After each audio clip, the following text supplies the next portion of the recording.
Toronto Blue Jays versus Los Angeles Dodgers. Under the glowing lights of Chavez Ravine, baseball's grandest stage welcomes another chapter in October drama. The Toronto Blue Jays and Los Angeles Dodgers collide tonight in Game 3 of a deadlocked series, one apiece after two wildly contrasting contests. The Dodgers, ever the model of modern baseball consistency, face a surging Blue Jays club that has blended youthful energy with the fire of seasoned veterans. Both teams finished the regular season north of 90 wins, Toronto at 94-68, Los Angeles at 93-69, numbers that speak not just to talent, but to resilience. As these two heavyweights meet again, the stakes rise exponentially. A 2-1 series lead could tilt the momentum sharply in one direction, defining the path to a championship. Toronto arrives at Dodger Stadium fresh off a thunderous statement win. Their 11-4 Game 2 victory showcased everything that has made them dangerous: relentless offense, opportunistic base running, and a lineup that punishes mistakes. Game 1 belonged to the Dodgers, who displayed their signature efficiency behind Shohei Ohtani's power and Tyler Glasnow's dominant pitching. Now, under the crisp California evening, the scene shifts west, where the energy of 50,000 fans will pour into every pitch. This is the kind of game that tests depth, poise, and championship mettle. Both clubs know it. Both can feel it. On the mound, baseball gives us a storyline of contrast, experience versus electricity. For Toronto, the ball goes to Max Scherzer, the relentless right-hander whose reputation needs no embellishment. 3 Cy Young awards, over 3,400 career strikeouts, and an aura that intimidates as much as his fastball once did. At 41, Scherzer is no longer the overpowering flamethrower of his prime, but his command, his sequencing, and his competitive ferocity remain unmatched. This postseason, he's 1-0 with a 3.18 ERA, 1.24 WHIP, and a 5-strikeout performance over 5.2 innings in his last start. His slider remains his weapon of choice, a pitch that dives late and can still freeze the most disciplined hitter. Opposing him is Tyler Glasnow, whose numbers this October have bordered on surgical precision. With a 0.68 ERA and 18 strikeouts in just 13.1 innings, the 6'8" righty has been the embodiment of dominance. His fastball explodes into the upper 90s, his curveball vanishes off the table, and his presence atop the mound commands attention. What Glasnow has lacked in postseason experience, he compensates for with stuff that seems drawn from a baseball laboratory. He's been at his best in big moments, allowing only 1 earned run through his last 2 appearances. And with Dodger Stadium behind him, the environment may elevate his confidence even further. This matchup is a chess duel, the deliberate genius of Scherzer against the raw athletic fury of Glasnow. Scherzer's ability to outthink hitters could be his greatest equalizer against a Dodgers lineup stacked with disciplined bats. Glasnow, meanwhile, will need to stay ahead in counts. Toronto's lineup feasts when it sees fastballs in the zone.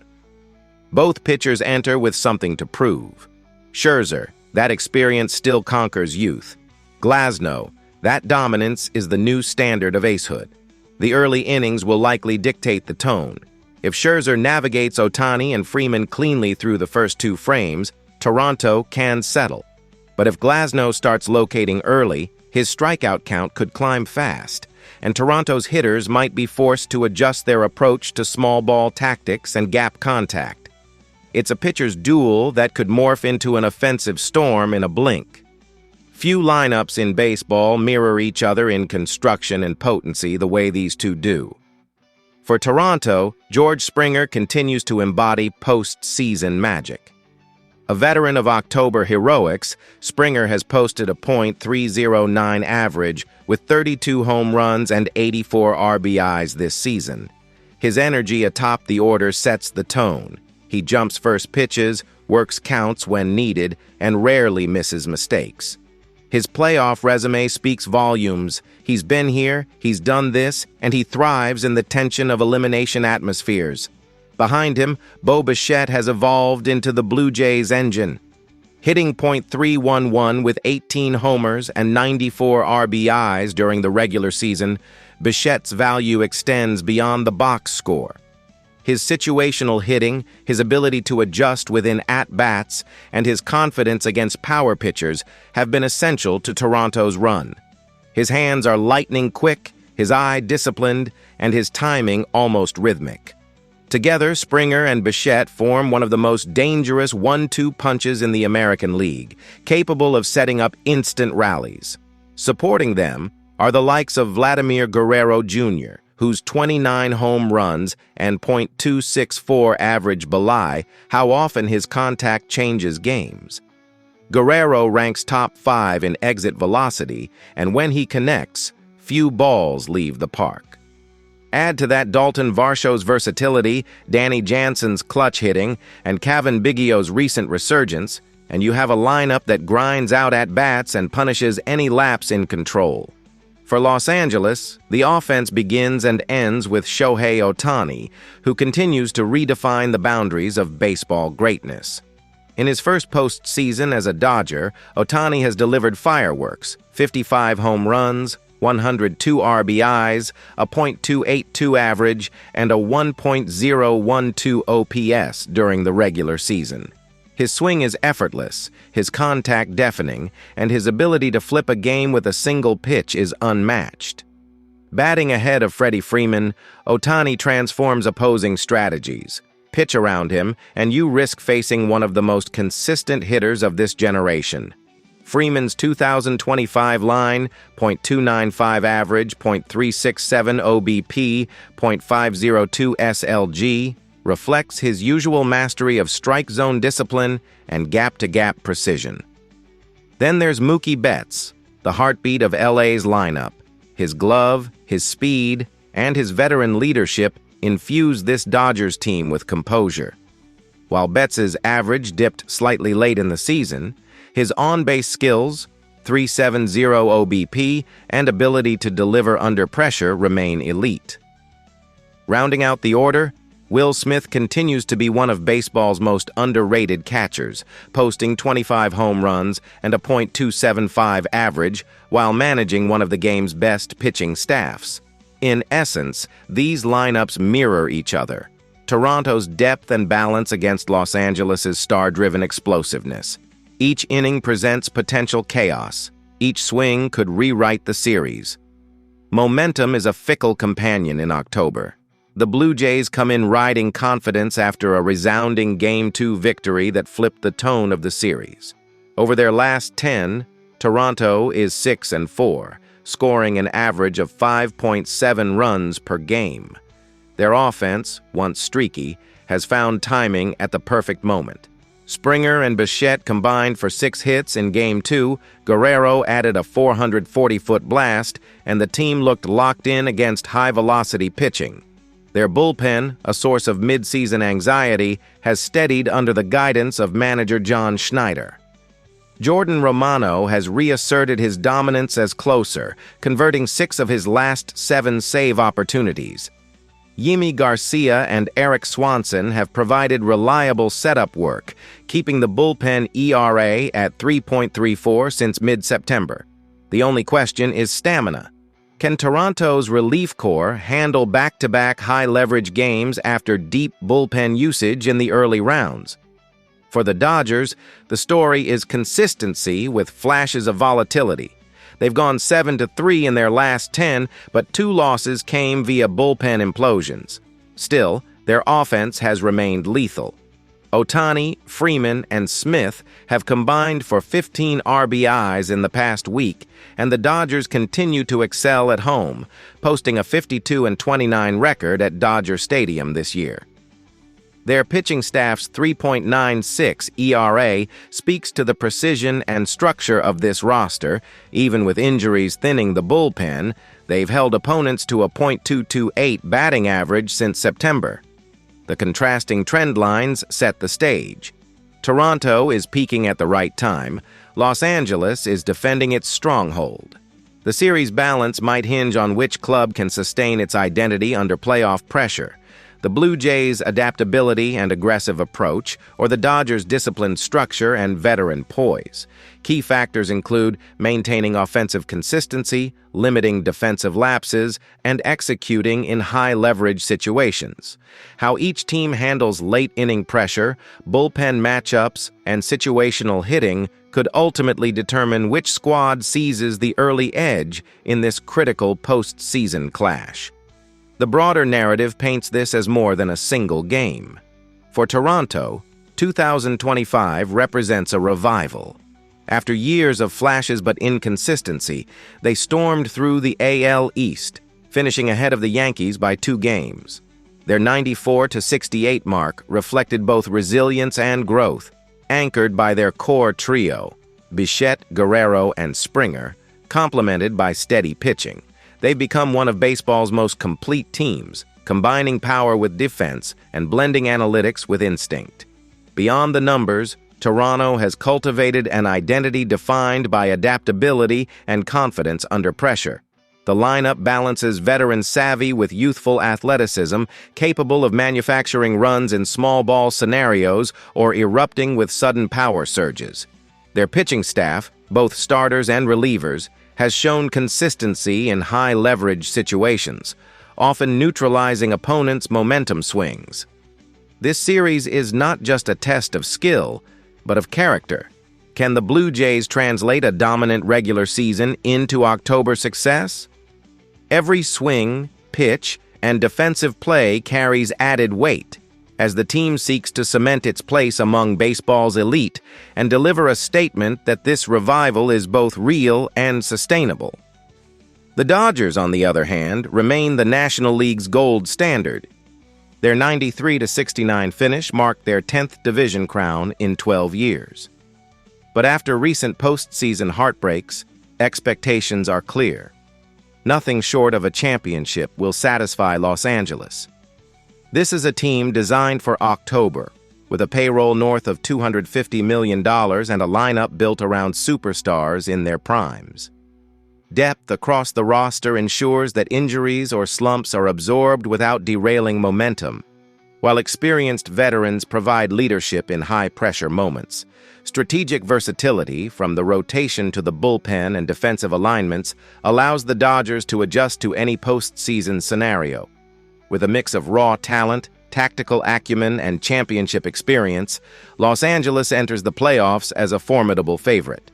A team capable of grinding through tight contests and asserting dominance when it matters most.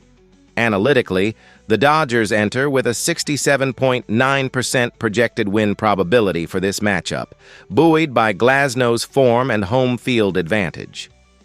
Toronto sits at 32.1%, though that number doesn't account for the Scherzer factor, the intangible edge of a veteran who thrives in elimination-like environments.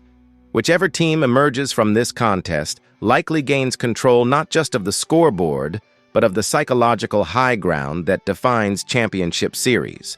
Beyond numbers, momentum swings, timely hitting, and bullpen execution could override projections, turning a statistical underdog into a real threat. Scherzer's poise, coupled with Toronto's lineup patience, can force critical mistakes from Los Angeles, while Glasnow and the Dodgers' depth provide a buffer against early chaos. In postseason baseball, the mental edge often parallels performance metrics, making every at-bat, pitch, and managerial choice pivotal in shaping the series' trajectory.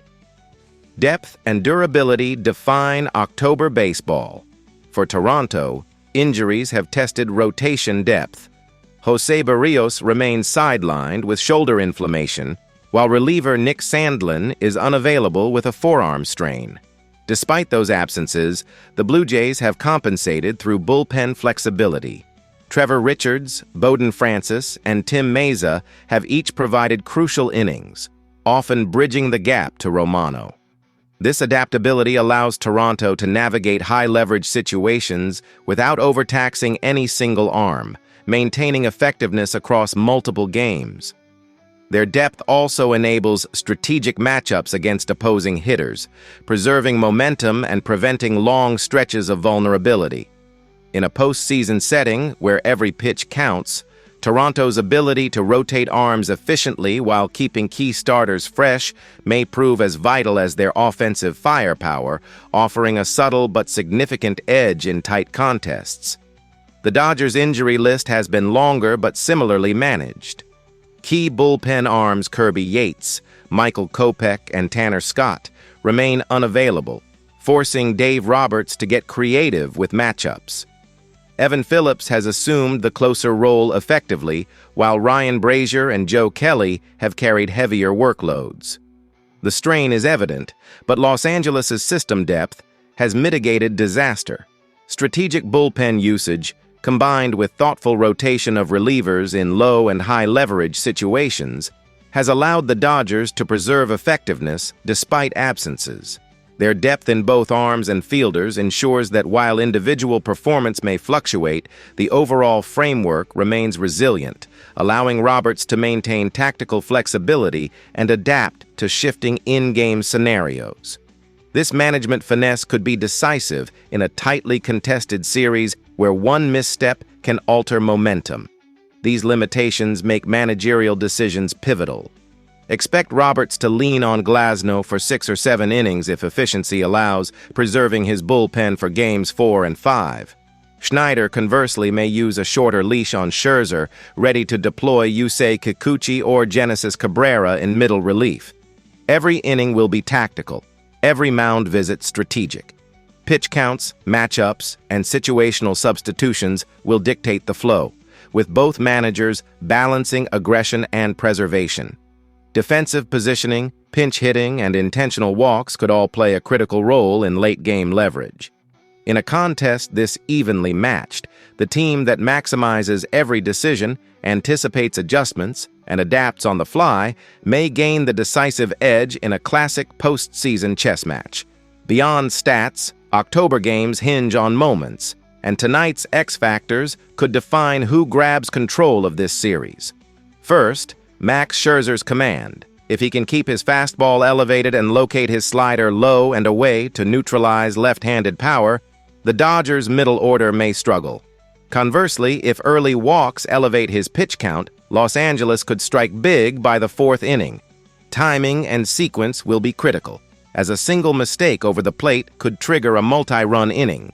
The Commanders' red zone defense, allowing touchdowns on 63% of opponent trips, will be under siege from a Chiefs offense converting 70% of its red zone opportunities. Washington's secondary has yielded a league-high 18 completions of 25-plus yards, a dangerous trend against a quarterback who thrives on improvisational deep shots. To counter, Washington must tighten coverage discipline and generate pressure without overcommitting blitz packages, forcing Kansas City into underneath throws. If the Commanders can disrupt timing and limit yards after the catch, they may at least slow the offensive avalanche that Mahomes and Kelce routinely generate. Analytically and contextually, this game lines up as Kansas City's to lose.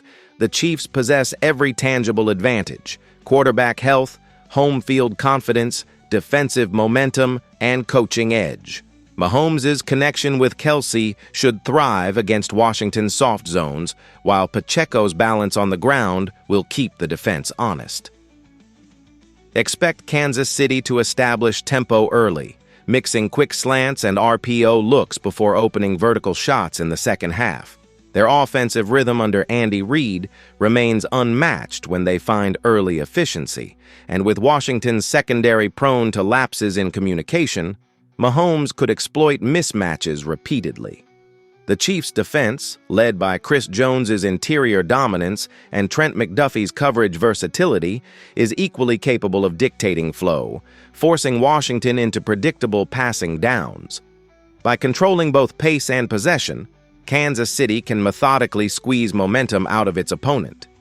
If they maintain discipline on third downs and minimize penalties, this matchup could evolve into a statement performance, the kind of controlled, clinical win that reinforces why the Chiefs remain the league's standard bearer. Washington's best hope lies in controlling the clock.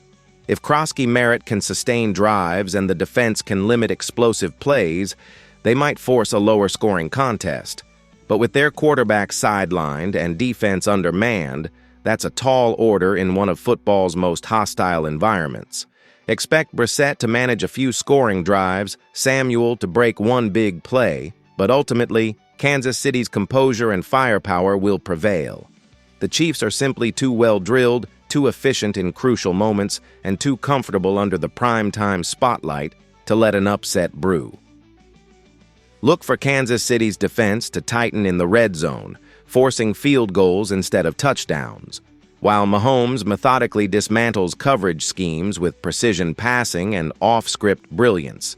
By the fourth quarter, the home crowd will likely be in full celebration mode, as the Chiefs remind the league once again that even when opponents execute their best-laid plans, it often isn't enough to topple the reigning juggernaut at Arrowhead.